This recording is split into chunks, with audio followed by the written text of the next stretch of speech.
That is what you deserve. Those words still echo in my ears, a sound that refuses to fade. My name is Zenobia Washington.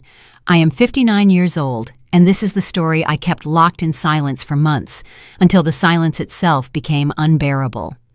That night, at my son Orion's wedding reception, his new mother-in-law, Serafina, threw a bowl of piping hot gumbo directly into my face.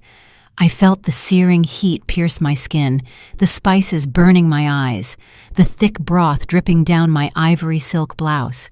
But what burned me more than the soup was the smile, that calm, almost satisfied smile she wore as she looked at me with narrowed eyes, as if she had just done something she had been waiting to do for years. "That is what you deserve," she repeated with a firm voice, lifting her chin. The banquet hall fell silent. Every guest looked down at their plates. No one moved. No one said a word, except for my son Orion.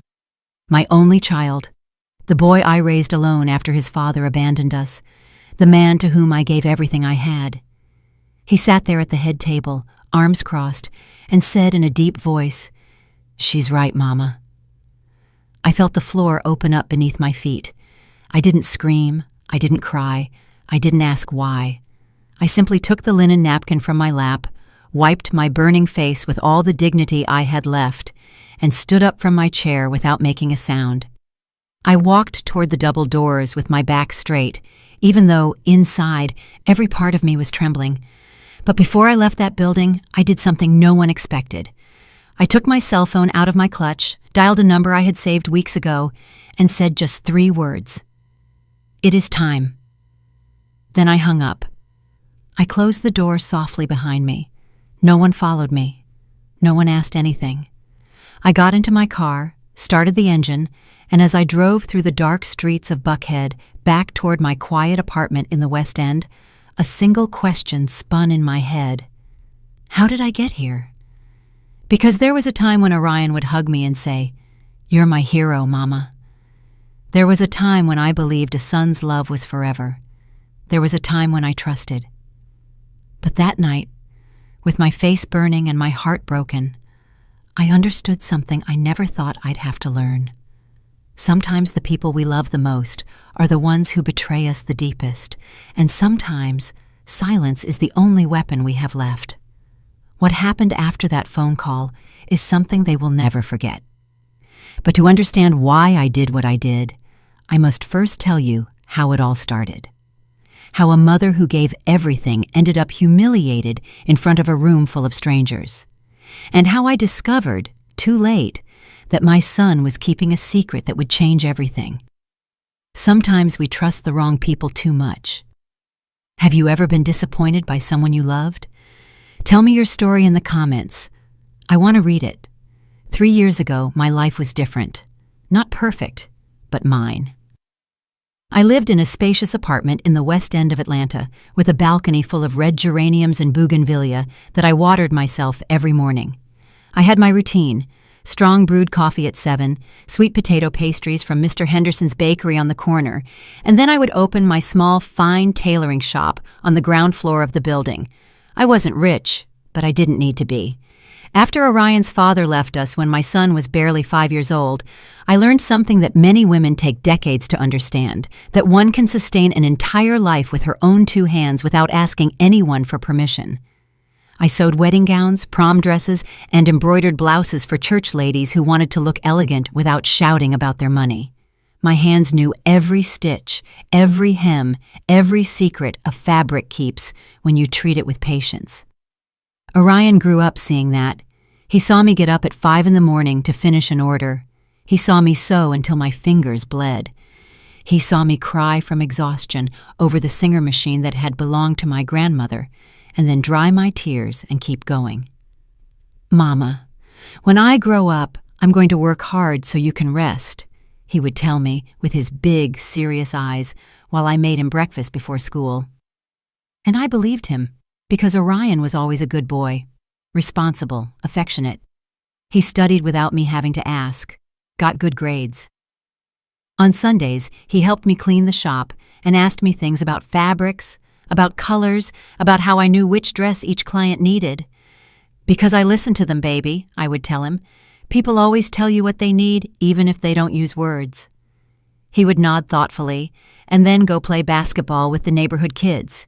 When he turned 18 and went to study business administration at Morehouse College, I felt that every sacrifice had been worth it. My son was going to have what I never had: a career, a degree, a future without back pain or numb fingers.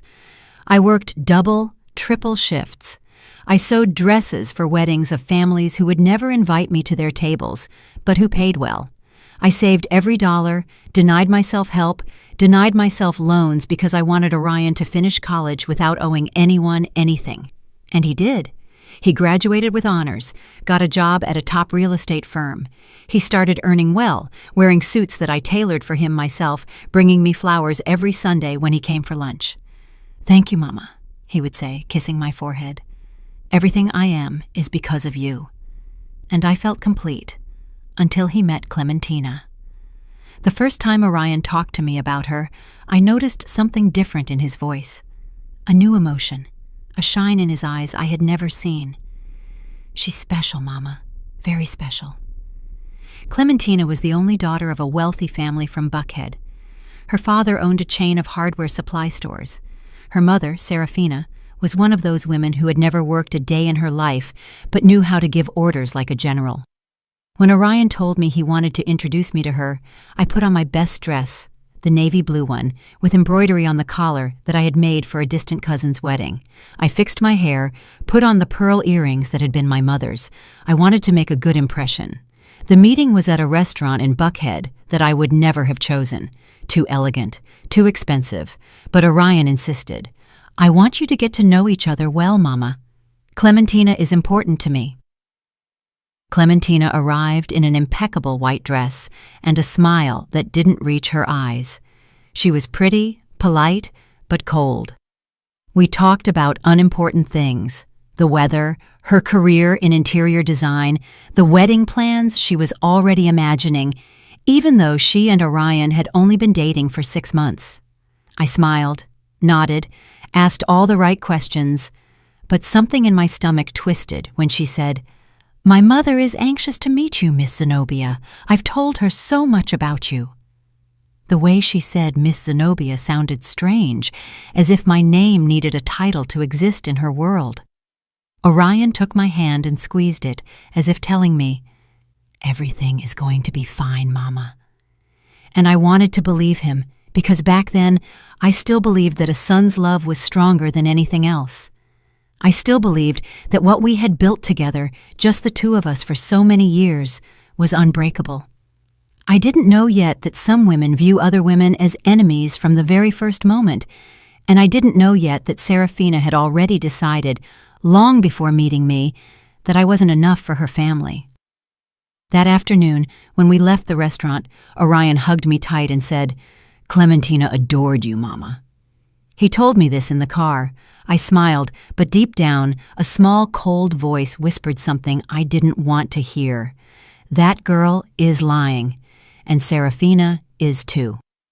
3 months later, they invited me to dinner at their house. That was when everything started to crack.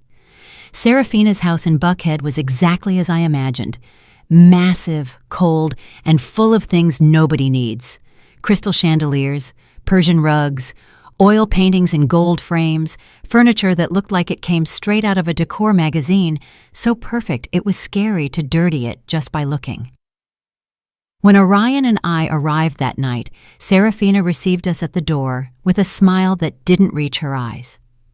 "Zenobia, how nice to see you," she said, giving me 2 air kisses without really touching my cheek. Come in, make yourself at home." But I didn't feel at home. I felt like an intruder. Clementina appeared from the staircase, radiant in a pale pink dress that probably cost more than 3 months of my rent. She greeted me with the same polite, empty smile as always. "Miss Zenobia, how nice you look." Again that Miss Zenobia, as if my name only existed with that prefix that made me feel old, foreign, from another world. Serafina's husband, Reginald, was a large man with a raspy voice who barely shook my hand before returning to his armchair in front of the television. He didn't say much all night, just grunted occasionally and drank scotch. Orion seemed happy, comfortable, as if that house were more his than our small apartment where he had grown up. That hurt me more than I wanted to admit. Dinner was served by a young housekeeper who went in and out of the kitchen without making a sound, eyes downcast. Serafina didn't even look at her when she asked for something. "More water, and bring the bread." I tried to smile at the girl when she served me. She gave me a quick, almost grateful look before disappearing again. The conversation during dinner was tense from the start. Serafina talked about her friends at the country club, the vacation they were planning to Hilton Head, the new SUV Reginald had bought. "Because one can't just drive around in anything, right, Zenobia?" she said with a light laugh. "One has to maintain a certain level." I nodded without knowing what to say. Clementina intervened, touching Orion's arm with a possessive gesture. "Mama, I already told Orion that when we get married, he has to think about a bigger car. That car he has is very modest." Orion laughed uncomfortably. "The car is fine, babe. It serves me well." "But we're going to have children, aren't we?" Clementina insisted with a sugary voice. "We need space, safety. Besides, my dad can help you with the down payment." I felt a knot in my stomach. My son had bought that car with his own money. I had watched him work hard to get it, and now this girl was talking about it as if it were an embarrassment. "I think Orion knows what is best for him," I said with a calm but firm voice. Serafina stared at me for the first time all night. "Of course, Zenobia. Orion is a very smart young man. That's why I'm sure he'll make the right decisions for his future, for his new family." The way she said, "his new family," was like a silent slap, as if I no longer formed part of that future. Orion said nothing, just kept eating with his head down, and I understood something terrible in that moment. My son was letting them push me aside. Serafina kept talking. "Now about the wedding. Clementina and I are already looking at churches. The wedding will be at the cathedral, of course. It's where my parents got married, my grandparents, the whole family, and the reception at the St. Regis. Nothing too ostentatious, but elegant. Because things must be done properly, right?" I nodded, feeling my throat close up. No one had asked me anything. No one had included me in these plans. It was as if my son's wedding didn't belong to me. "And what do you think, Zenobia?" Serafina asked suddenly with that fake smile. "Do you like the idea?" "It sounds beautiful," I said, forcing a smile. "The important thing is that Orion and Clementina are happy." "Exactly," she said, raising her wine glass. "The important thing is that they are happy and that they start well, without burdens." Without burdens. The word hung in the air like poison. Clementina got up to go to the bathroom. Reginald fell asleep in his armchair, and Serafina took that moment to lean toward me, her voice low but clear. "Zenobia, you seem like a reasonable woman, so I'm going to be direct with you. Orion is a good boy, but he's accustomed to a certain life, a simple life, and that's fine. But now he is going to be part of our family, and our family has expectations." "Expectations?" I repeated, feeling the heat rise up my neck. "Yes, expectations. Clementina needs stability, a husband who can provide, and Orion needs to focus on his future, not on the past." Her eyes bored into me. "The past?" I whispered. "Don't misunderstand me, Zenobia. I know you've done a lot for your son. That is admirable.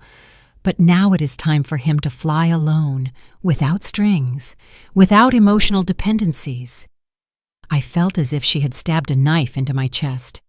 "I have never been a burden to my son," I said, my voice trembling but firm. "Of course not," she said, smiling. "But now Orion has other priorities, and I am sure that you, as a good mother, will know how to step aside when necessary." I couldn't respond because, at that moment, Clementina returned from the bathroom. Orion started smiling again as if nothing had happened, and the housekeeper brought dessert. Crème brûlée. I didn't taste a bite. When dinner ended, Serafina gave me a small box. "A little detail, Zenobia, so you think of us." Inside was a fine china teacup, white with gold rims. Elegant, expensive, cold. "Thank you," I said, without looking her in the eyes. In the car, on the way back to my apartment, Orion was quiet. So was I. Finally, when we arrived in front of my building, he broke the silence. "Did you like Serafina, Mama?" I looked at him, searching his eyes for the boy he used to be, the boy who hugged me and called me his hero. But that boy wasn't there anymore. "She seems like a strong woman," I said, choosing my words carefully. "Yes," he replied, smiling. "She's incredible. She and Clementina are very close. It's nice to see that." "And us?" I wanted to scream. "We aren't close anymore?" But I said nothing. I just got out of the car, said goodbye with a kiss on the cheek, and walked up the stairs to my empty apartment. That night, while I brewed coffee in my old pot and looked out the window at the city lights, I held the cup Serafina had given me. It was beautiful, perfect. But when I brought it to my lips, I couldn't drink the coffee I had just poured, because that cup wasn't a gift. It was a message. "You don't belong in our world." I left it on the table, untouched, and went back to grabbing my old stoneware mug, the one I had used every morning for years. That one was mine. That one knew the taste of my life. And as I drank my coffee in silence, a question began to grow inside me like a dark weed. How far would this woman go to get me out of my son's life? I didn't know yet, but I would soon find out. While I tell all this, I wonder where you are listening from. Write the name of your city in the comments. The following months were like walking barefoot on broken glass. Every step hurt, but I kept moving forward, smiling, telling myself that everything would be okay, that it was normal, that this is how things are when a son gets married, that I had to learn to let go, but the truth is, they weren't letting me let go. They were ripping me away. Orion started visiting less. Before, he came every Sunday without fail. He'd arrive with pastries. He'd help me move furniture to clean. He'd stay to eat and tell me all about his week. But after that dinner at Serafina's house, the visits became bi-weekly, then monthly, then sporadic, always with the same excuse. "Sorry, Mama. Clementina and I had plans with her family." "Sorry, Mama. Serafina invited us to lunch at the club." "Sorry, Mama. We have to see about the wedding." Always Clementina, always Serafina, always them. I said it was fine, that I understood, that he was busy. But inside, something was dying little by little. One afternoon, Orion called to tell me that Clementina wanted me to go with them to choose the wedding dress. "Really?" I asked, my heart jumping in my chest. "Yes, Mama," Clementina insisted. "She says you're an expert in fabrics and wants your opinion." For the first time in weeks, I felt hope. Maybe I had been wrong about Clementina. Maybe she did want to include me. Maybe it was all a matter of giving it time. On the day of the appointment, I arrived half an hour early at the boutique, an elegant shop in Buckhead, with dresses that cost what I earned in 6 months. Clementina arrived late, accompanied by Serafina and 3 friends who wouldn't stop laughing and taking photos with their phones. "Miss Zenobia," Clementina said, kissing my cheek, "I'm so glad you came. We need your expert eye." I sat on a velvet sofa while she tried on dress after dress, all beautiful, all expensive, all looking the same to my eyes. The friends applauded. Serafina gave orders to the shop assistant, and I sat there, quiet, without anyone asking me anything, until Clementina came out in a French lace dress, strapless, with an endless train. "What do you think, Miss Zenobia?" she asked, twirling in front of the mirror. All eyes turned to me. I took a deep breath and told the truth. "It is beautiful, but I think the strapless cut doesn't flatter you as much. You have delicate shoulders. A dress with lace sleeves or thin straps would highlight your figure better." The silence was immediate. The friends stopped smiling. Serafina looked at me with cold eyes, and Clementina let out a nervous laugh. "Ah, well, it's just that this type of dress is what's in fashion. Miss Zenobia, I don't know if you are very up-to-date with trends." Her friends laughed, quietly but loud enough for me to hear. Serafina stood up and put a hand on Clementina's shoulder. "My baby, you look spectacular in everything. Don't worry, this dress is perfect. We're taking it." Clementina smiled, relieved. "Yes, Mama, You're right, Mama. Clementina had called Serafina Mama, and she still called me Miss Zenobia. I stayed seated on that invisible velvet sofa while they kept talking about veils, headpieces, and designer shoes. No one asked me anything again. When we left the boutique, Orion was waiting for us outside. Clementina ran to him and showed him photos of the dress. "Isn't it true I'm going to look precious, love?" "You're going to be the most beautiful bride in the world," he said, kissing her. I hung back, clutching my purse, feeling like a shadow. Orion finally saw me. "How did it go, Mama? Did you like the dress?" "It's lovely," I said, forcing a smile. "Thank you for coming. I know this is important to Clementina and to you," I wanted to shout. "It's not important to you that I'm here." But I just nodded. "Of course, baby. That's what I'm here for." Serafina approached, took Orion by the arm, and said in a soft voice, "Orion, will you join us for lunch? We have to talk about the final wedding details." "Of course, Serafina." "Mama is coming too, right?" Clementina asked, looking at me with that polite, empty smile. Before I could answer, Serafina said, "Oh no, my dear. Surely Zenobia is tired. Besides, we are going to talk about very specific organizational things. We don't want to bore her." Orion said nothing. He didn't defend me, didn't insist, didn't say, "My mother is coming with us." He just said goodbye with a kiss on the cheek and left with them. I stood on the sidewalk watching them walk away, and for the first time I cried in public. Not much, just a few quick tears that I wiped with the back of my hand before anyone saw me. I took the bus back to my apartment. I didn't want to spend money on an Uber. When I got home, I made coffee in my stoneware mug, the same one as always, the one that knew the taste of my life. The china cup Serafina had given me was still on the table, untouched, gathering dust. I looked at it for a long time, and something inside me whispered, "This isn't going to get better. It's only going to get worse." But I didn't want to listen because I still believed that a son's love was stronger than any external influence.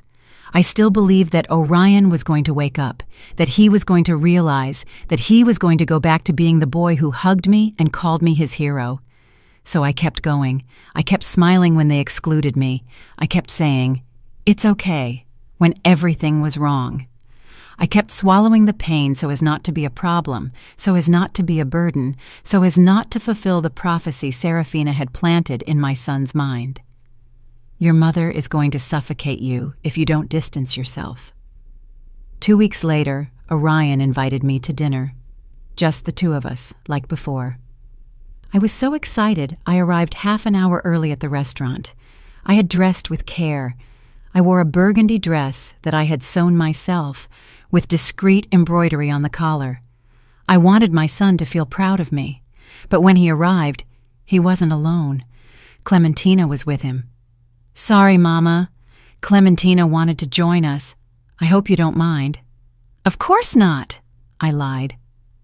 Throughout dinner, Clementina talked non-stop about the wedding, about the honeymoon they were planning in Bora Bora, about the condo her father was going to give them as a wedding gift. "It's in Buckhead, Miss Zenobia. 3 bedrooms, 2 full baths, and a terrace with an incredible view. My dad says it's important to start well." Orion looked happy. I just smiled. And when the check came, Orion took out his wallet and said something that split my heart in two. "Mama, can you lend me $2,000? I spent a lot this month on wedding stuff, and I'm a little tight." $2,000. I didn't have $2,000 extra dollars. I barely had enough to pay my rent and the shop expenses, but I took out the money I had saved for the electricity bill and emergencies, and I gave it to him. "Of course, son, don't worry." "Thanks, Mama. I'll pay you back next month." He never paid me back, and I never asked him for it, because in that moment I understood something terrible. I was no longer his mother. I was his bank, his safety net, his plan B.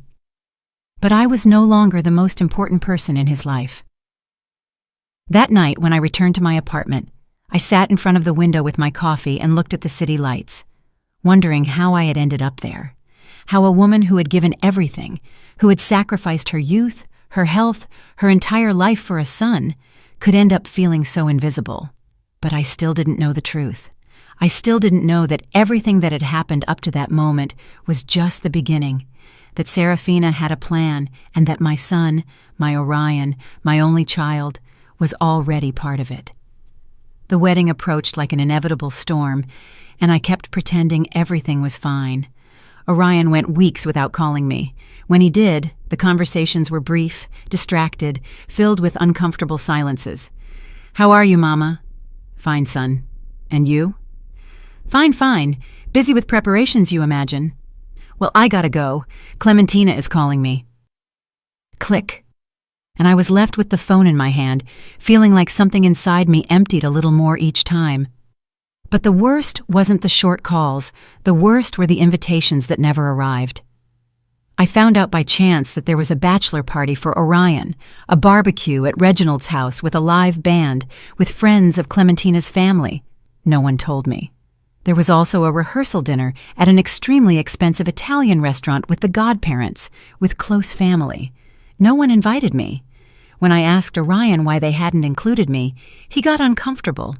"Oh, Mama, they were small things. Last minute we didn't want to bother you." Bother you.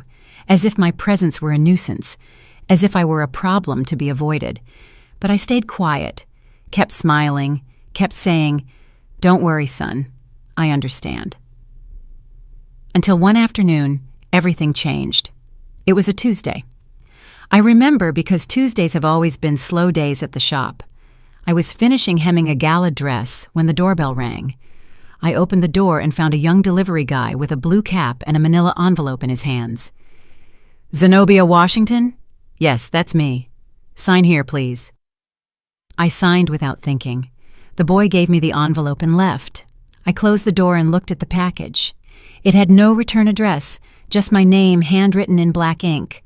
Something in my stomach twisted. I sat in the shop chair with trembling hands and opened the envelope. Inside were photographs. Many photographs. At first, I didn't understand what I was seeing. They were images of Orion, my son, in different places. Restaurants, a parking lot, a hotel entrance. But he wasn't alone. He was with a woman, and that woman wasn't Clementina. It was Serafina. I felt the floor move beneath my feet. The first photo showed Orion and Serafina leaving a restaurant. He had his hand on the small of her back. She was laughing with her head thrown back. The second photo was in a parking lot. Orion was opening the car door for her. Their faces were very close, too close. The third photo knocked the air out of my lungs. It was at the entrance of a hotel, the St. Regis. Orion and Serafina entering together. He had a hand around her waist. She was looking at him with a smile I had never seen on her. An intimate smile, a smile of a woman who knows a man's body. I dropped the photographs to the floor. My hands were shaking so much I couldn't hold them. My heart was beating so hard I felt it was going to burst. No, this cannot be real. I picked up the photos with clumsy fingers. I looked at them again and again, looking for some logical explanation. Maybe it was a business lunch. Maybe Serafina needed help with something. But there were more photos. Orion kissing Serafina's cheek, too close to her lips. Serafina adjusting Orion's tie with her hands on his chest. Both of them entering an apartment, an address I didn't know. And the last photo, the one that made me let out a moan I didn't know I had inside. Orion and Serafina on a balcony at night. He was hugging her from behind. She had her eyes closed, leaning against his chest, like two lovers who have shared something forbidden. I got up from the chair, stumbling. I ran to the bathroom and vomited. I threw up everything I had inside until only dry heaves remained and a bitter taste in my mouth. I stayed there kneeling in front of the toilet, crying uncontrollably. My son, my only son. The boy I raised alone. The boy to whom I gave everything. The boy who called me his hero. He was having an affair with his fiancée's mother, with a woman 20 years his senior, with the woman who had humiliated me time and time again, and suddenly everything made sense. That's why Serafina hated me so much. That's why she had wanted me out of Orion's life from the beginning. It wasn't because I was poor or simple or from another world. It was because I was her rival, the true mother, the one who knew Orion from before, the one who could see what she had made of him. And that's why Orion had abandoned me. Not for Clementina, for Serafina, for that woman who had seduced him, manipulated him, turned him into her toy. I stayed on the bathroom floor for who knows how long, crying, shaking, feeling everything I thought I knew about my life crumble. When I finally managed to get up, I washed my face with cold water and returned to the shop. The photographs were still there, scattered on the chair. I picked them up one by one with hands that no longer trembled because the shock was giving way to something else. Something cold, something hard, something I didn't know existed inside me. I put the photos back in the envelope and sat in front of my sewing machine, looking at the black thread hanging from the needle. I thought about all the times Serafina had humiliated me. I thought about all the times Orion had ignored me. I thought about the wedding approaching, about Clementina, that poor girl who had no idea her fiancé was sleeping with her own mother. And I thought about me, about the woman who had worked until she bled to give her son a better life, the woman who had swallowed insults and scorn without saying a word, the woman who had believed a son's love was forever. That woman was dead, and in her place stood someone new, someone who was no longer going to stay silent.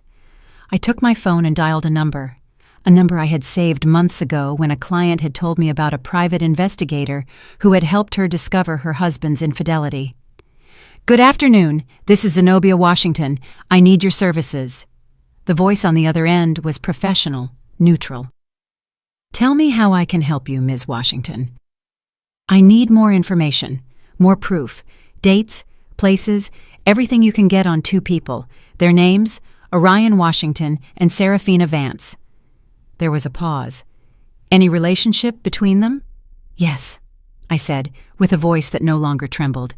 "He is my son, and she is his fiancée's mother." Another longer pause. "I understand. And what do you plan to do with the information, Ms. Washington?"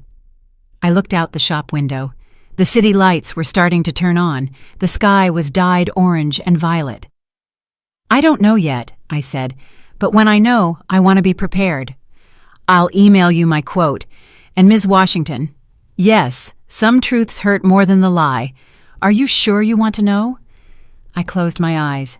I thought of my son, of the boy he had been, of the man he had become, and I said something I never thought I would say.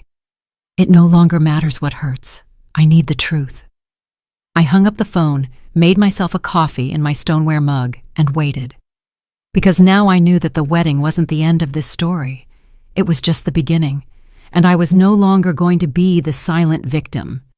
I was going to be the woman who knew, the woman who waited, the woman who, at the right moment, would make a single phone call and everything would crumble.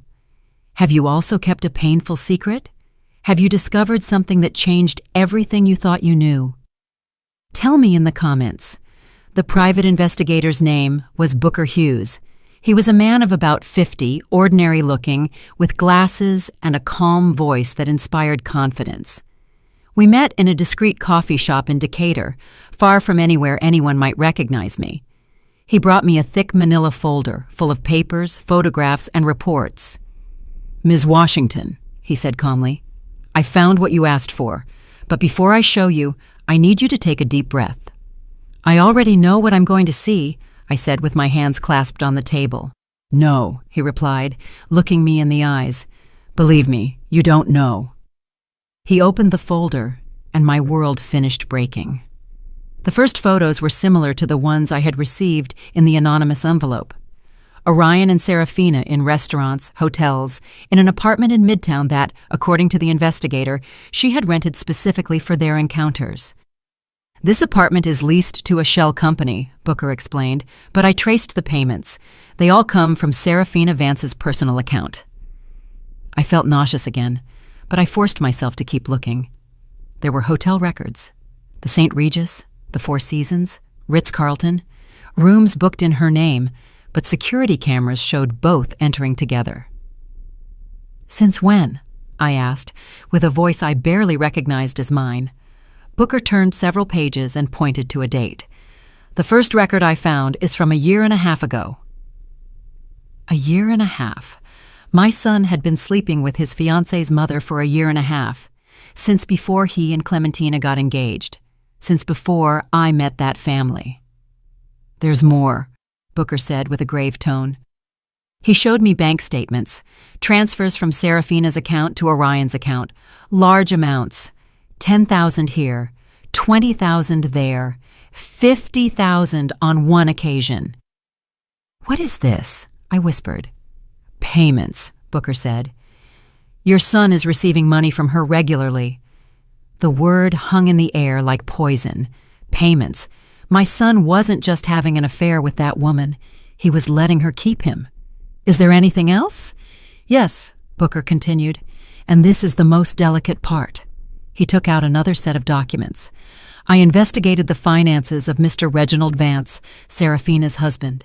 He is bankrupt. The hardware chain that is supposedly so successful is on the verge of collapse. He has debts with several banks, and the house in Buckhead has 3 mortgages. I sat in silence, processing. So, it's all a lie? I asked. The wealth, the money, the status, it's a facade, Booker confirmed. A very well-constructed facade, but it's falling apart, and I think Serafina knows it. That's why she's using her daughter. Using Clementina? How? Booker took out more papers.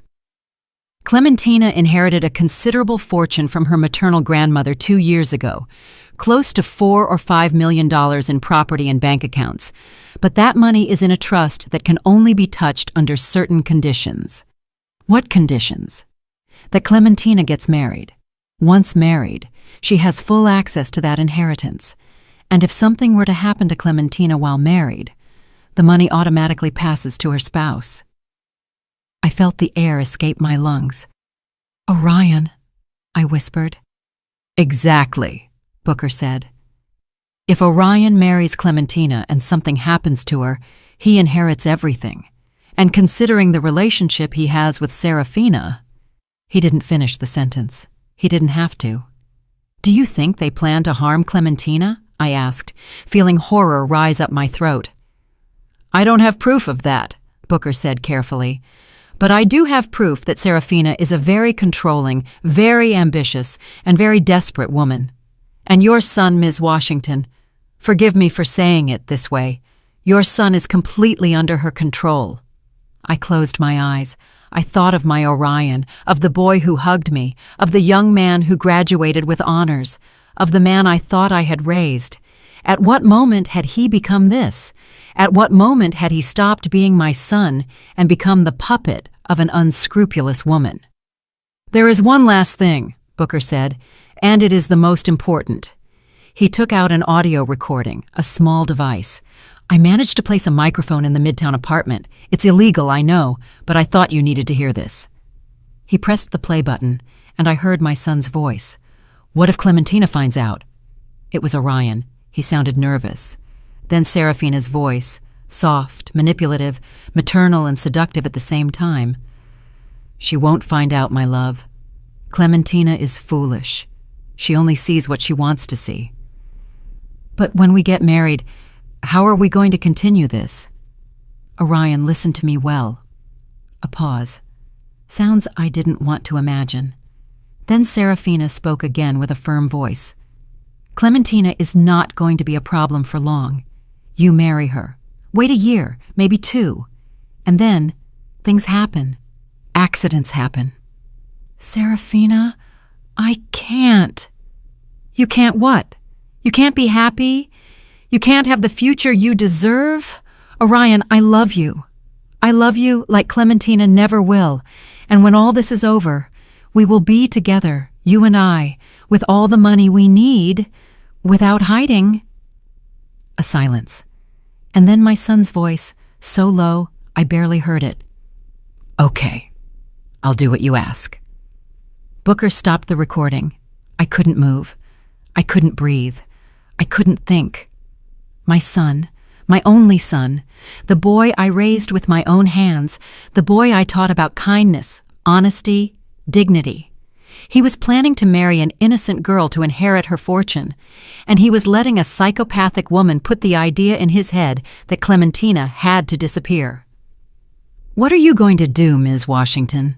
Booker asked softly. I looked at the photographs scattered on the table. I looked at the documents, the bank statements, the evidence of a conspiracy so twisted it seemed taken from a soap opera. But it was real, and it was my son. "I don't know," I whispered. "I don't know what I'm going to do." "You can go to the police," Booker suggested. "With this information, they can stop the wedding. They can investigate Serafina and Orion." "What would happen to my son?" I asked, tears falling down my cheeks. Booker didn't answer because we both knew the answer. Orion would go to jail for fraud, for conspiracy, maybe for attempted murder. If they managed to prove his intentions, my son would spend years in prison, and I would be the one who put him there.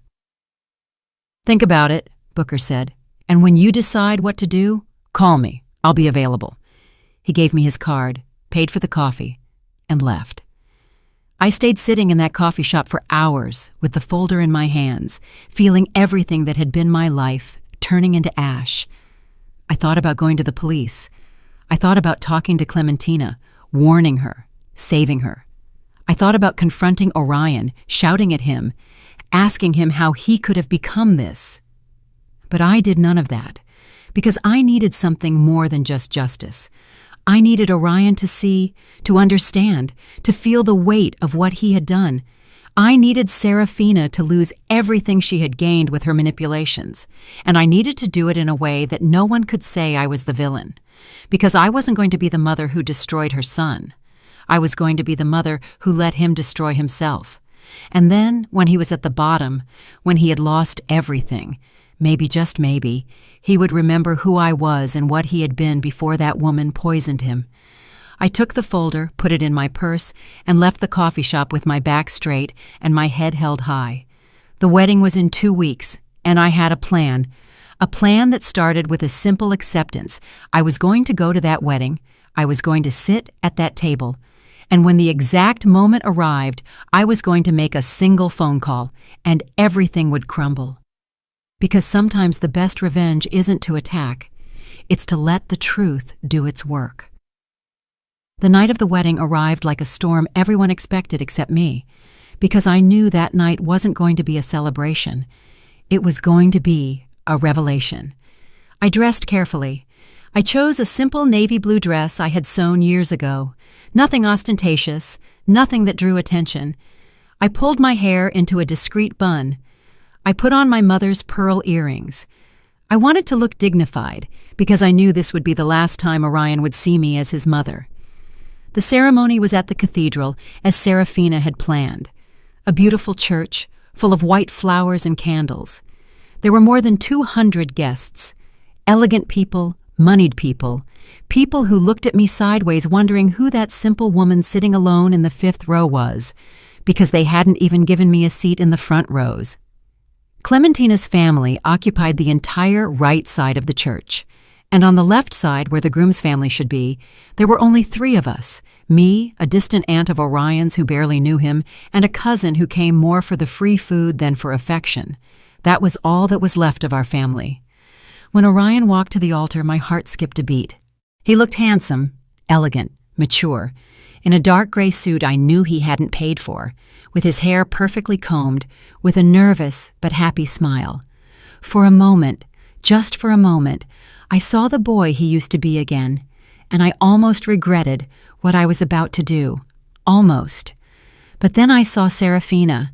She was sitting in the front row in a champagne-colored dress that screamed money, her hair perfectly styled, her jewels shining under the candlelight, and when Orion passed in front of her on his way to the altar, Serafina shot him a look I knew very well, a look of possession, a look that said, "You are mine." And Orion responded with a small, complicit, intimate smile just before standing at the altar to wait for his bride. I felt bile rise in my throat. Clementina walked in on her father's arm. She looked beautiful, innocent, radiant. The strapless dress she had chosen, despite my advice, fit her well. I had to admit it. Her face shone with happiness. She knew nothing. That poor girl had no idea she was walking toward her own trap. The ceremony was long. The priest spoke about love, fidelity, commitment. Every word was like a dagger in my chest, because I knew it was all a lie. When it came time for the vows, Orion took Clementina's hands and said firmly, "Clementina, I promise to love and respect you every day of my life. I promise to be your partner, your support, your refuge. I promise to build a future with you based on truth and trust." I had to bite my lip not to scream, "Liar, liar, liar." Clementina cried with emotion, the guests sighed, and Serafina smiled with satisfaction. When the priest said, "I now pronounce you husband and wife," everyone applauded except me. I just watched them, Orion kissing Clementina, Serafina wiping a fake tear, Reginald dozing in his seat, and I knew the moment had come. The reception was at the St. Regis, a huge ballroom decorated with thousands of white roses, tables with linen tablecloths, crystal centerpieces, a 5-course banquet, a live orchestra. Everything was perfect, too perfect. They seated me at a table in the back, far from the head table, far from Orion, with people I didn't know and who didn't speak to me all night. I was invisible again, but I wasn't there to socialize. I was there to wait for the exact moment. During dinner, I observed. I saw how Serafina controlled everything from her spot at the head table, how she gave discreet orders to the waiters, how she looked at Orion every time Clementina wasn't looking. And I saw how Orion returned those looks. It was disgusting. It was brazen. It was sick. When dinner ended, the dancing began, the newlyweds' waltz, the dance with the parents. Orion danced first with Clementina. Then it was his turn to dance with the groom's mother, with me. I got up from my table, walked toward the dance floor. Everyone was watching me. Orion extended his hand with a forced smile. "Mama." "Son," I replied, taking his hand. We danced in silence for the first few seconds. The music was soft, romantic. Everyone watched us. "You look beautiful, Mama," he said without looking me in the eyes. "Thank you," I replied. "You look good too." Another silence. "Are you happy?" I asked him. "Yes," he replied quickly. "Very happy." "Really, Orion? Are you truly happy?"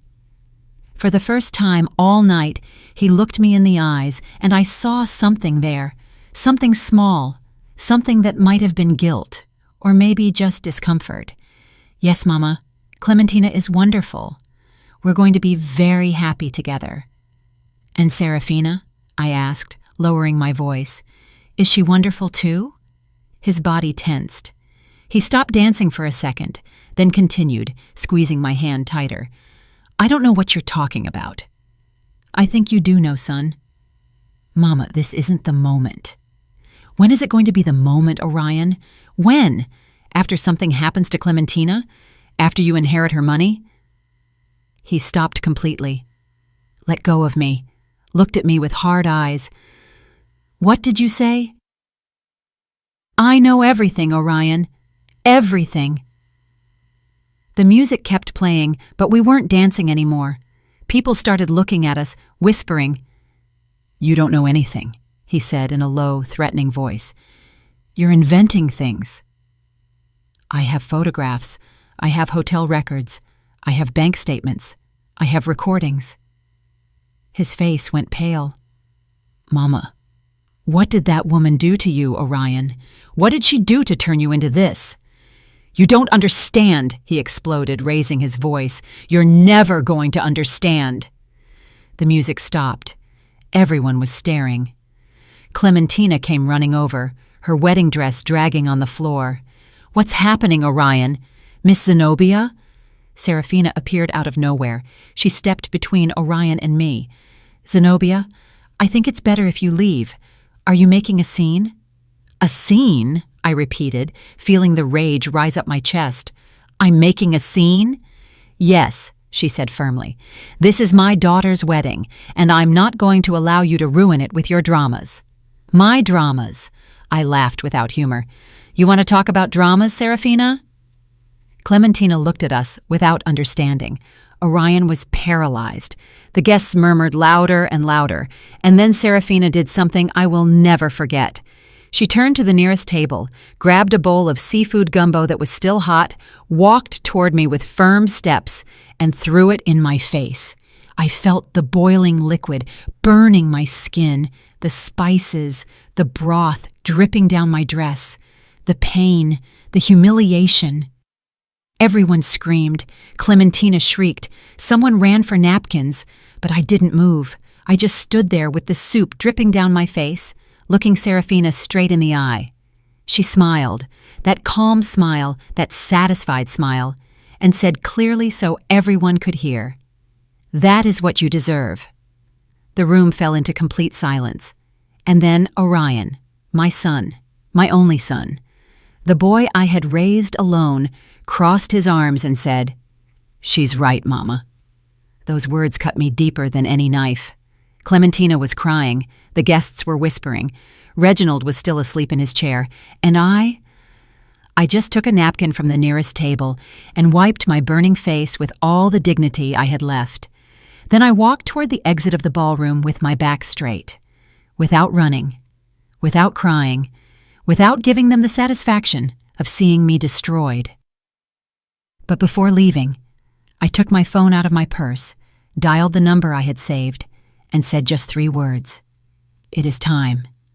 I hung up, left the hall, got into my car, and as I drove through the dark streets toward my apartment, with my face burning and my heart broken into 1,000 pieces, I smiled, because the call I had just made wasn't to the police. It was to someone else, someone who was going to change everything, and they would never forget it. I still ask myself if I did the right thing. What would you have done in my place? I arrived at my apartment with my dress ruined and my soul even more ruined. But I didn't cry. I had no tears left. I took off the soup-soaked dress and threw it in the trash. I never wanted to see it again. I took a long shower, letting the hot water clean my skin, which still stung. When I got out, I put on my old cotton pajamas, the ones with holes in the elbows, the ones I had worn for years, the ones that were mine and no one else's. I made coffee in my stoneware mug, the same one as always, and sat in front of the window to wait, because I knew the call I had made was going to have consequences, consequences that would start that very night. The person I had called wasn't the police. It wasn't a lawyer. It wasn't anyone who could put my son in jail. It was someone much more powerful than all that. It was Clementina's grandfather, Cornelius Estrada, Clementina's mother's father, the man who had left those millions in trust for his granddaughter. An 82-year-old man, a widower, a retired businessman. One of those men who built empires with their own hands and who didn't tolerate lies or betrayal. I had met him months ago at one of the few family gatherings I had been invited to. It was a casual lunch at Serafina's house. I was quiet in my corner, invisible as always, when Cornelius sat next to me. "You're the boy's mother, right?" he asked with a raspy but kind voice. "Yes, sir, I'm Zenobia." "Zenobia," he repeated, testing my name. "Pretty name. And what do you do, Zenobia?" "I have a sewing shop. I make dresses, alterations." "Ah, you work with your hands like me. I like that. People who work with their hands have soul." We talked through the whole lunch.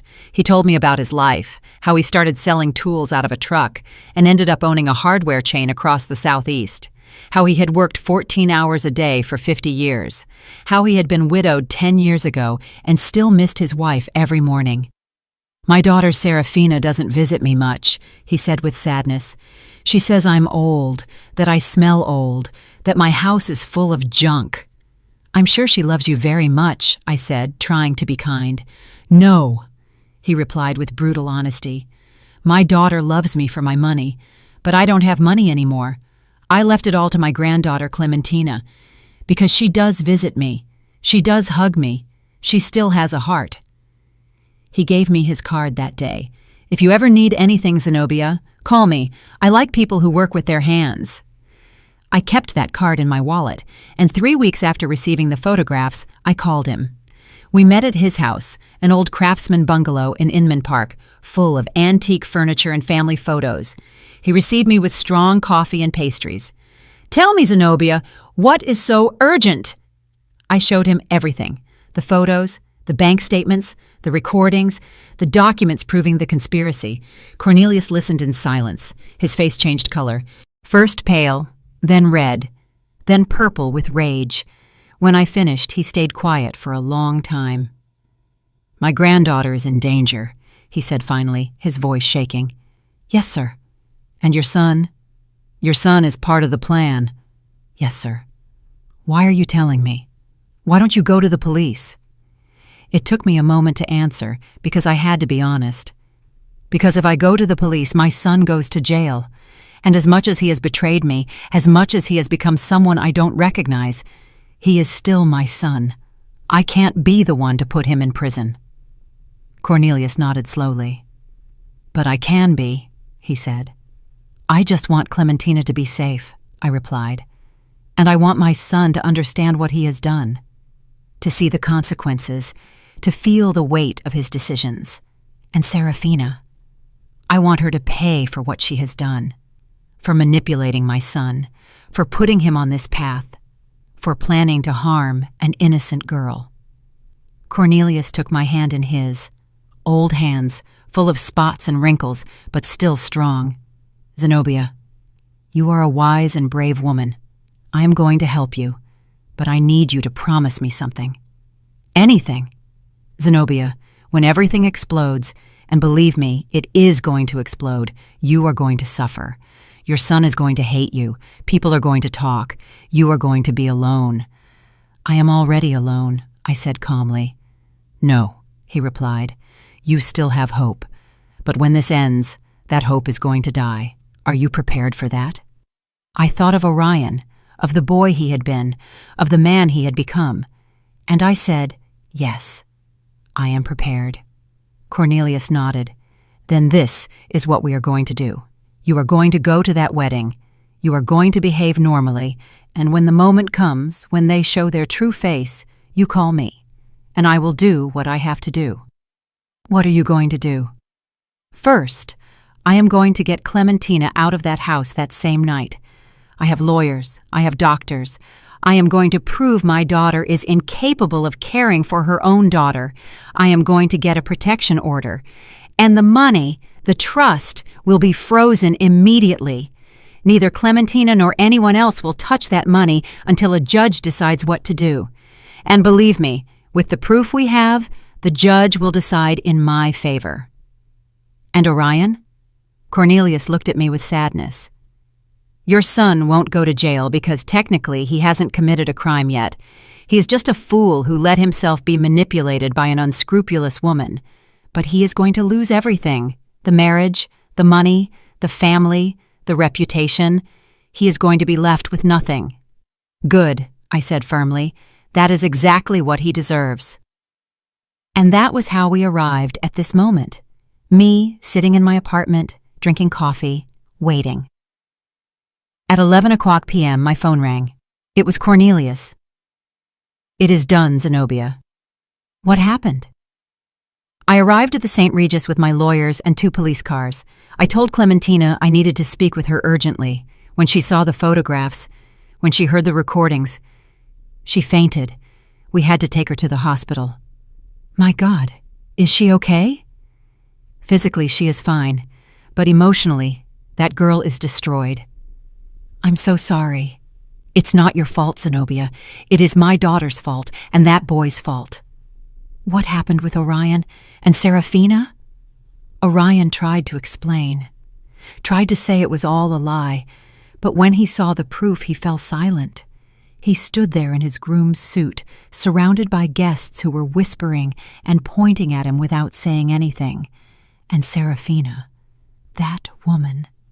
Cornelius's voice filled with contempt. That woman tried to deny everything, said the photos were edited, the recordings were fake, that it was a conspiracy against her. Did they believe her? Of course not. The scandal was monumental. Guests went running. The hotel staff didn't know what to do. And Reginald, that useless man, slept through the whole drama. And now? Now Clementina is under my custody. We are going to annul the marriage. It was the same night, so legally, it's as if it never existed. The trust is frozen, and I filed a complaint against Serafina for fraud, extortion, and conspiracy to commit murder. Is she going to jail? God willing, yes. The lawyers say we have a solid case. Thank you, Cornelius. Thank you for protecting Clementina. No, Zenobia. Thank you for warning me in time. You saved my granddaughter's life. There was a silence. And your son? Cornelius asked. Do you want to know about him? I closed my eyes, breathed deep. Tell me. He left the hotel at 2 a.m, alone, without anyone. The guests looked at him with scorn. No one defended him. No one helped him. He left in his car, and I don't know where he went. I understand. Zenobia, your son lost everything tonight. How do you feel? How did I feel? Empty, sad, relieved, guilty, avenged, all at the same time. I feel at peace, I said finally, because I did the right thing. Yes, Cornelius replied. You did the right thing. Not many mothers have that strength. We hung up. I sat in front of the window with my empty stoneware mug in my hands. Outside, the city was still alive. Lights, noise, people living their lives. And I was here alone. But with a clear conscience, because it hadn't been revenge. What I sought was justice. Justice for Clementina, who didn't deserve to be used. Justice for me, who didn't deserve to be humiliated. And justice for Orion, who needed to understand that actions have consequences. I hadn't put him in jail, but I had left him with nothing. Without money, without family, without reputation. And maybe, just maybe, when he hit rock bottom, when he lost everything, when he was completely alone, he would remember who I was, and what he had been before Serafina's poison corrupted him.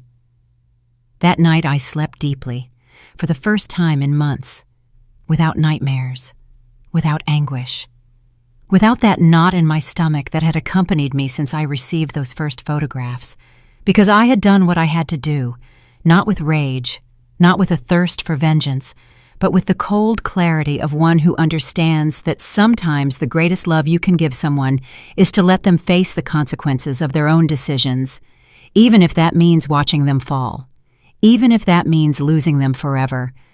The days after the wedding were strange, silent, as if the world had stopped. I heard nothing from Orion for a week. He didn't call, he didn't write, he didn't come looking for me. And I didn't look for him either, because I knew he needed time to understand what had happened, to process the magnitude of what he had lost. And I needed time to heal. Cornelius called me every 2 days to tell me how things were going. Clementina was in intensive therapy, not psychiatric, but emotional. She had fallen into a deep depression after discovering the man she had married was having an affair with her own mother. It's too big a betrayal, Cornelius told me, too twisted. My granddaughter doesn't understand how it could happen, and neither do I. How is she? Fragile, very fragile, but she is 18. She is young. She will heal. With time, she will heal. The scandal spread like gunpowder through the whole city. Social media exploded. Someone had recorded part of the confrontation at the St. Regis and uploaded it to the internet. The video went viral in hours. Orion leaving the hotel alone, his suit rumpled, his face undone, Serafina screaming at Cornelius's lawyers, Clementina being taken out on a stretcher. People commented, speculated, invented theories. Some said Orion was a victim, that Serafina had seduced and manipulated him. Others said he was an opportunist, a fortune hunter, a man without morals. The truth, as always, was somewhere in the middle. Orion wasn't completely innocent, but he wasn't completely guilty either. He was a weak man who had made terrible decisions because he didn't have the courage to say no. By the second week, Cornelius gave me more news. The DA accepted the complaint against Serafina. They are going to investigate her formally for fraud and conspiracy. How likely is it she goes to jail? With the proof we have, very likely. The recordings are enough. The lawyers say she could face between 8 and 15 years. 15 years. Serafina, the woman who had humiliated me, who had manipulated my son, who had planned to harm her own daughter to keep her money, was going to pay. And Reginald? I asked. That poor man knew nothing. He's a drunk who has been disconnected from his family for years. The investigators confirmed he had nothing to do with the plan, but now he is alone. His wife is on her way to jail, his daughter hates him, and his business is bankrupt. Is he going to lose the house? Already lost it. The bank foreclosed last week. Now he is living in a rented room in Decatur on a miserable pension. I didn't feel pity for him, because Reginald had eyes. He had ears. He had been there in that house for years, watching his wife destroy lives, and he had done nothing. Sometimes complicity is as guilty as the action. In the third week, Orion finally sought me out. He arrived at my apartment at 8 at night without warning. He knocked on the door with soft blows. When I opened it, I almost didn't recognize him. He had a beard of several days, deep circles under his eyes, wrinkled clothes, unkempt hair. He had lost weight. He looked destroyed. "Mama," he said with a broken voice. I stood in the doorway without moving. "What do you want, Orion?" "I need to talk to you. We have nothing to talk about." "Please, Mama, just let me in." I hesitated. Part of me wanted to slam the door in his face, to tell him to leave, that he was no longer my son. But another part, that part that had carried that boy in my arms, that had sung him lullabies, that had cleaned his scraped knees, that part couldn't say no. I let him in. He sat on the chair in the shop, the same chair where I had received the first photographs, where everything had started to break. "Do you want coffee?" I asked out of pure habit. "No, thanks." I sat across from him, waited. Orion took a long time to speak. When he finally did, his voice was barely a whisper. "I'm sorry, Mama." "What are you sorry for?" "Everything. Everything I did. Everything I did to you." "And Clementina? Are you sorry for her too?" He nodded, tears falling down his cheeks. "Yes, especially for her. I didn't want to hurt her. I never wanted to." "But you did," I interrupted with a cold voice. "You planned to marry her to steal her inheritance. I heard the recording, Orion. I know what you said.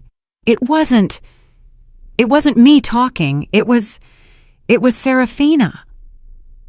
"Are you going to blame Serafina for your decisions?" "She manipulated me, Mama. She made me believe that I was worth nothing without her, that you had raised me to be mediocre, that I deserved more." Every word was like a dagger. "And you believed her?" "Yes," he whispered. "I believed her." "Why, Orion? Why did you believe her and not me?" "Because she gave me what you never could." "Money, right?" "Well, yes, but not only that. She gave me attention. She made me feel important. She made me feel like I was special." "I made you feel special too." "No, Mama, you made me feel guilty." I stared at him.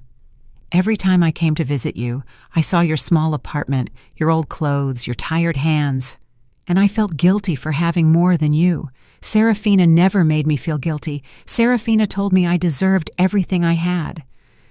I stayed silent, processing his words, and I understood something terrible.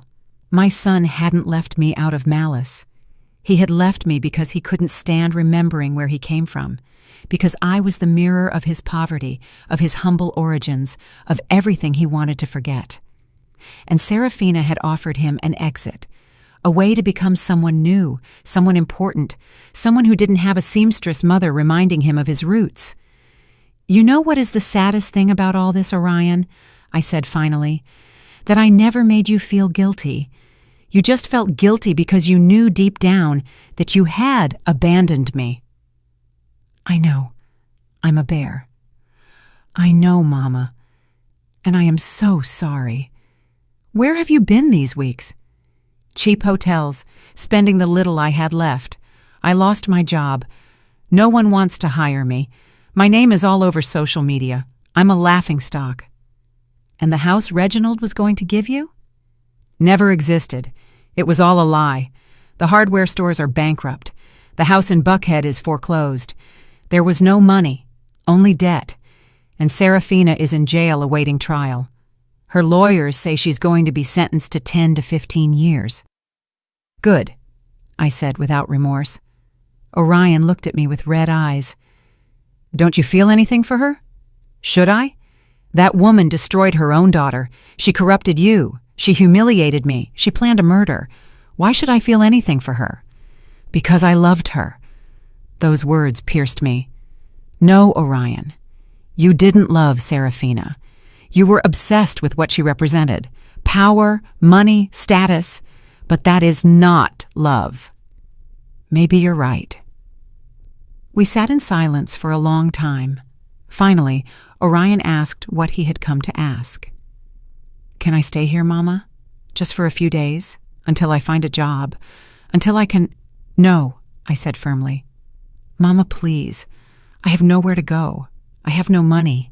I have no— You should have thought about that before. Mama, I'm your son.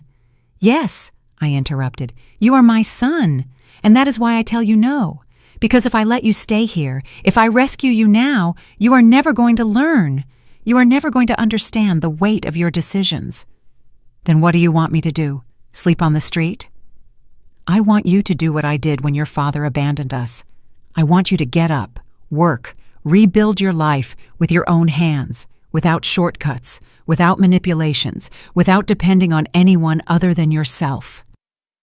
I can't, Mama. I'm not as strong as you. Then learn to be. Orion stood up from the chair. He looked at me with a mix of pain, rage, and desperation. Someday, you're going to forgive me, Mama. Someday you're going to— Maybe, I interrupted.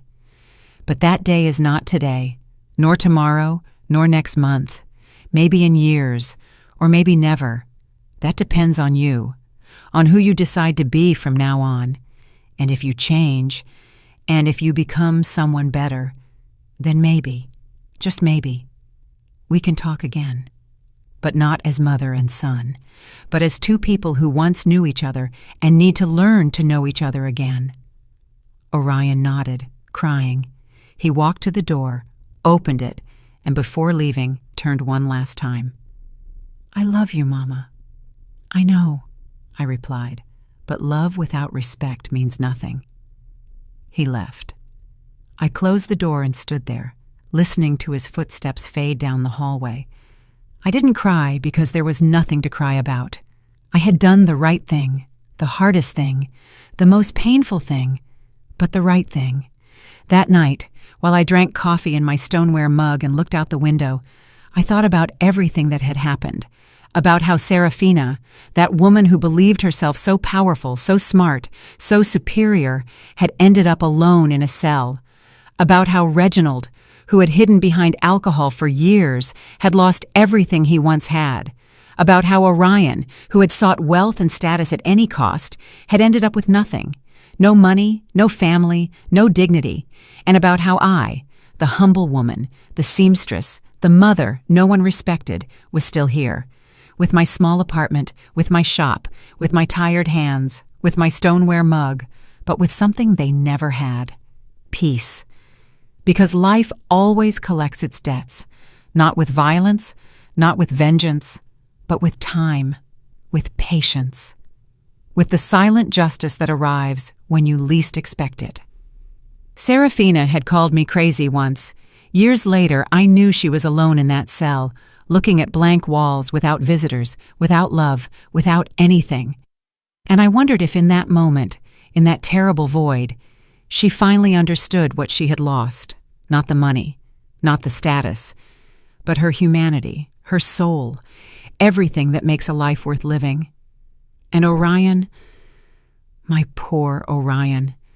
Maybe someday he would understand that true wealth is not in what you have. It is in who you are, in how you treat people, in the dignity with which you face your mistakes. But that day hadn't arrived yet, and I couldn't wait for it, because my life, my precious life, kept moving forward, with or without him. 2 years have passed since that night. 2 years since I saw my son leave my apartment without a dime in his pocket and without a place to go. 2 years since I decided that the greatest love I could give him was to let him face the consequences of his own decisions. And in these 2 years, I have learned things I never thought I would have to learn. I have learned that silence can be more powerful than 1,000 words, that dignity is not negotiated, that forgiveness does not mean forgetting, and that sometimes letting go of someone you love is the bravest act you can do. My life has changed, not in spectacular ways. I didn't become rich. I didn't move to a big house. I didn't stop sewing. But it changed where it matters, in the deep, in the soul. I still live in my apartment in the West End. I still work in my shop. I still brew my coffee every morning in the same stoneware mug I've used for years. But I no longer feel invisible. I no longer feel small. I no longer allow anyone to make me feel less than I am. Because I understood something fundamental. A person's worth is not in how much money they have, or in what neighborhood they live, or who they associate with. A person's worth is in their capacity to remain standing when everything crumbles, in their capacity to choose the right thing even if it hurts, in their capacity to forgive themselves for not having been perfect. Cornelius became a very dear friend. He comes to visit me every 2 weeks.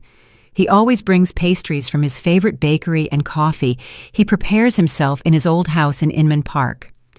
We sit in the shop among scraps of fabric and spools of thread and talk about life, about what it has been like raising children in difficult times, about how it hurts to see the people we love take wrong paths, about how old age teaches you that in the end the only thing that matters is being able to look in the mirror and recognize the person you see. Clementina asked about you last week, he told me on his last visit. Yes? I asked, surprised. How is she? Better. Much better. She finished therapy last month, started studying psychology, says she wants to help other women who have gone through what she went through. I'm so glad to hear that. She wants to meet you, Zenobia, says she wants to thank you for saving her. I felt a knot in my throat. I didn't save her. I just did what I had to do. That is exactly what saving someone means, Cornelius replied, with a sad smile. Doing the right thing, even if it costs you everything. Clementina came to visit me one October afternoon. She arrived alone, without warning, knocking timidly on the shop door. When I opened it, I almost didn't recognize her. She was no longer the fragile, scared girl I had seen at the wedding. Now there was something different in her, something stronger, more mature. Ms. Zenobia, she said softly, can I come in? Of course, child, come in. She sat on the shop chair, the same one where Orion had sat 2 years ago. I made her coffee. We talked about unimportant things for a few minutes, the weather, her studies, how she liked living with her grandfather, until she finally gathered the courage to say what she had come to say. I want to thank you for everything you did. You don't have to thank me for anything, Clementina. Yes, I do, she insisted with tears in her eyes. You saved my life. Literally, if you hadn't called my grandfather, if you hadn't done something, I did it because it was right, because you are a good girl who didn't deserve what they were doing to you. My mother, her voice broke, my own mother planned. I know, child, I know. Clementina cried for a long time. I sat beside her and stroked her hair, as I would have done with a daughter. Because in a way, in that moment, she needed a mother. A real mother, not the one she had had, but the one she deserved to have. How did you get over it? She asked me when she calmed down. How did you manage to keep going after everything that happened with Orion? I breathed deep. It wasn't easy. There were nights I wanted to call him, rescue him, tell him everything was fine and he could come home. But I knew if I did, he would never learn. He would never change. And has he changed?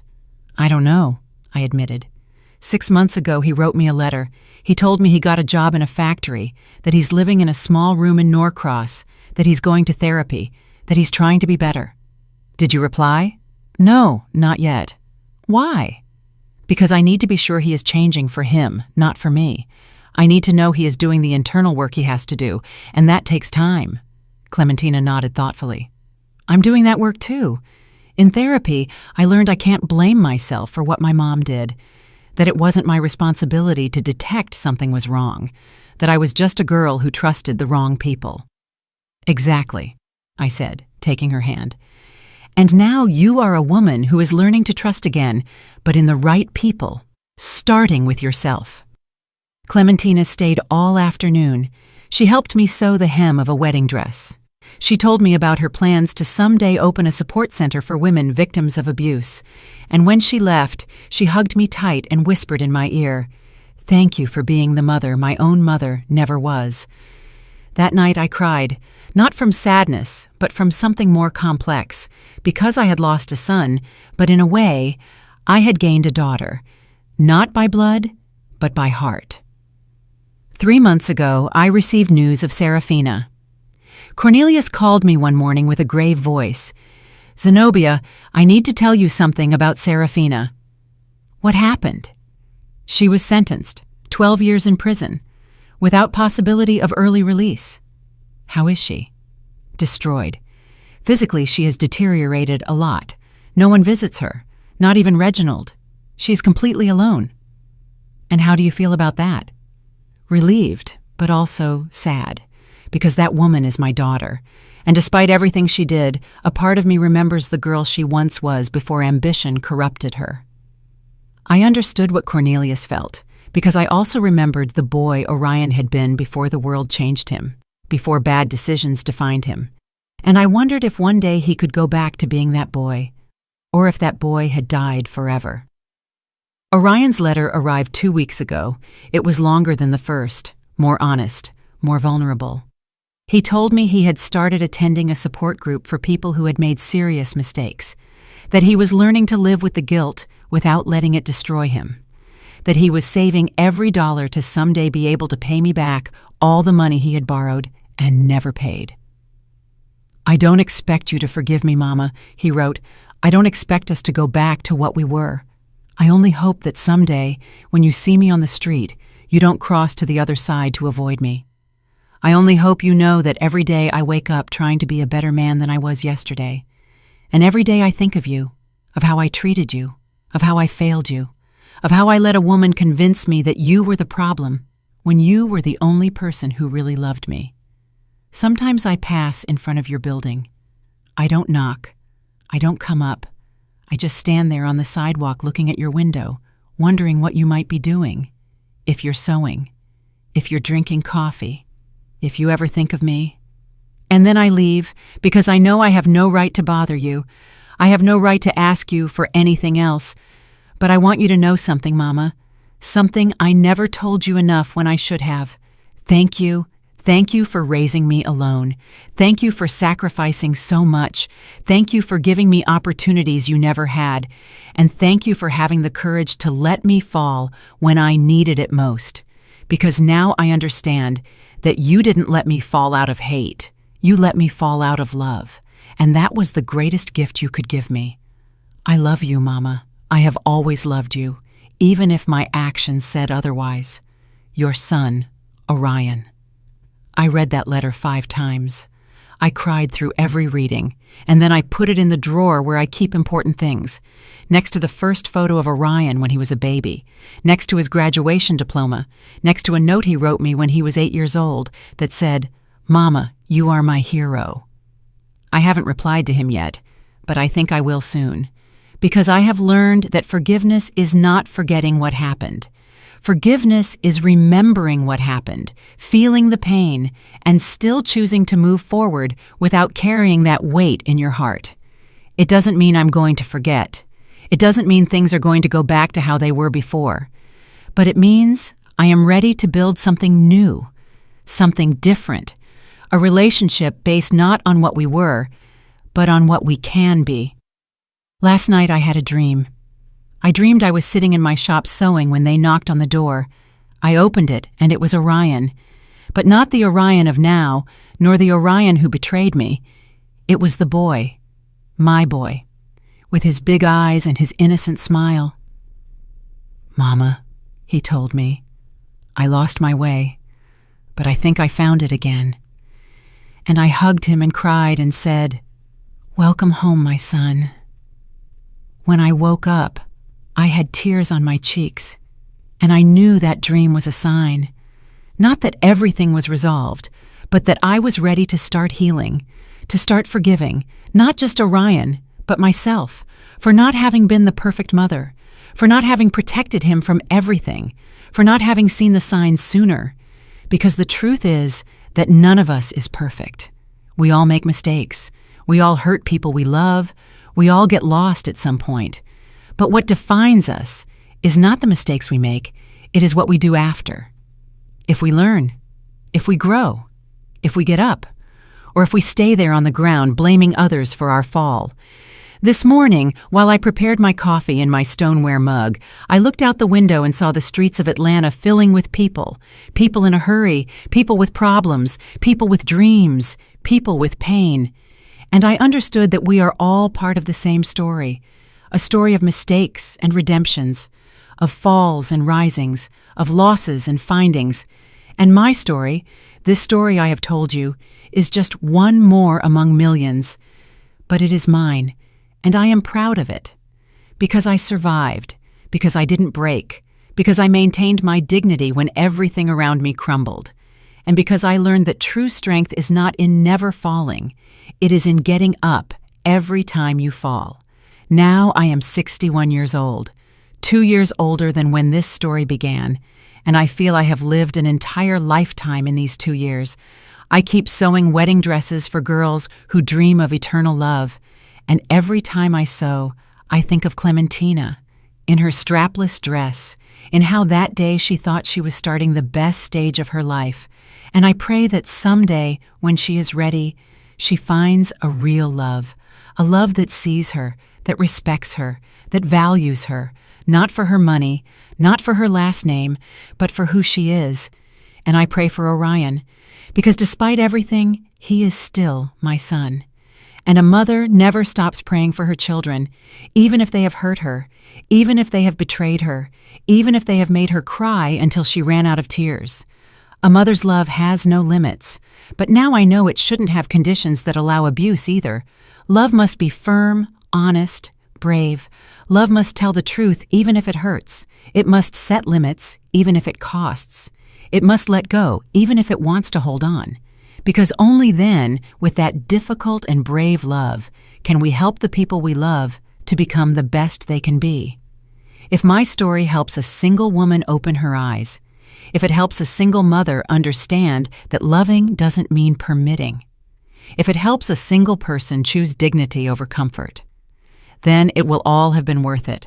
Every tear, every pain, every sleepless night, every difficult decision, everything.